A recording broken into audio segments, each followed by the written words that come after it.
वज़ीर मुमलिकत बराए पेट्रोलियम मुसद्दिक मलिक ने कहा है कि इसहाक डार को कोई भी जिम्मेदारी दे दी जाए वो इसके अहल हैं। मुसद्दिक मलिक ने कहा कि निगरान वज़ीर आज़म के लिए लीडर ऑफ द हाउस तमाम सियासी जमातों से मुशावरत करेंगे।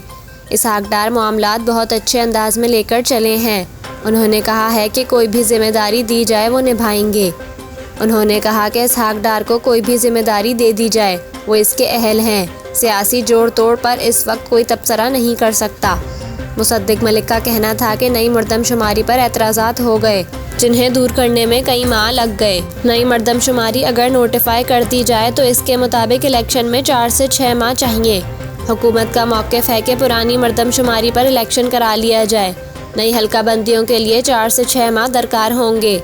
उन्होंने मज़ीद कहा कि नून लीग का मौक़िफ़ है कि पुरानी हल्का बंदियों पर इलेक्शन करा लिए जाएं।